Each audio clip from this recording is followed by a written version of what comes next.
Salut à tous, c'est Benoît de CIG. On m'a demandé d'expliquer c'est quoi le Replication Layer, le Server Crash Recovery et les Interaction Delay. Alors, je vous fais ça en temps rapide. Le Replication Layer, c'est comment CIG et l'équipe de networking ont réussi à séparer la simulation de la réplication du jeu.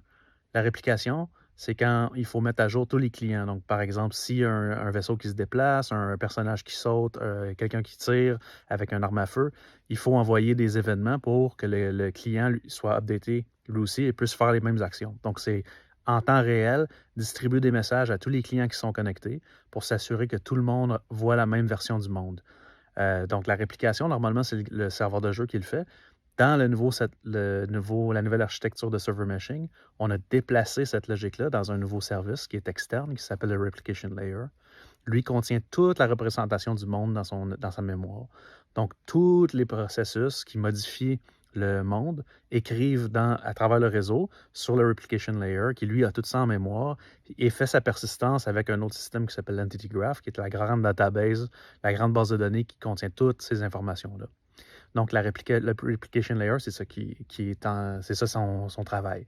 C'est de s'assurer qu'à toutes les fois qu'il y a un update, donc c'est un game server qui envoie une modification à une entité, c'est le Replication Layer qui contient cette donnée-là puis qui la réplique à tous les clients qui sont connectés sur une shard, donc à tous les clients qui peuvent être là-dedans. Comme vous le savez, on essaie de grandir nos shards pour qu'ils soient de plus en plus grandes. Donc ça, c'est le Replication Layer.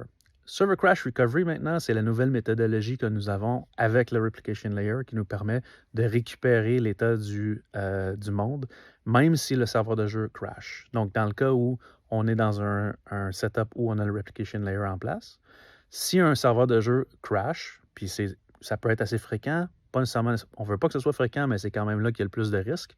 Si un serveur de jeu crash, alors lui, il a juste à se redémarrer, à se reconnecter sur le Replication Layer qui, lui, a encore tout l'état du monde dans sa mémoire, puis il fait juste reprendre où il était et il continue. C'est pour ça que dans 3.23, vous allez voir que quand il y a un crash de serveur, au lieu de complètement vous déconnecter, vous renvoyer au menu, vous êtes obligé de revenir dans le jeu, vous allez simplement avoir un message qui vous dit « Oh, il n'y a pas de serveur qui simule cet endroit, soyez patient. » Pendant ce temps-là, le système de flotte qui gère toute notre info nuagique va aller demander un nouveau serveur de jeu pour remplacer l'ancien.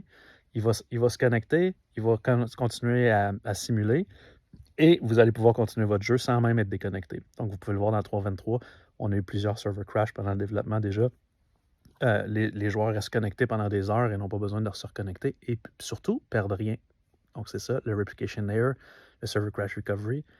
Le Interaction Delay, c'est un autre concept. En fait, c'est que quand il y a du délai de processing d'informations, quand vous faites des actions, il y a souvent un délai d'interaction qui peut apparaître. Ça, c'est quand justement les messages réseau ont soit des problèmes à être transférés ou il y a d'autres problèmes dans le back-end qui peuvent apparaître. Donc là, il va y avoir un interaction delay. C'est quelque chose qu'on surveille tout le temps en temps réel pour voir s'il y a des nouveaux cas qui peuvent apparaître.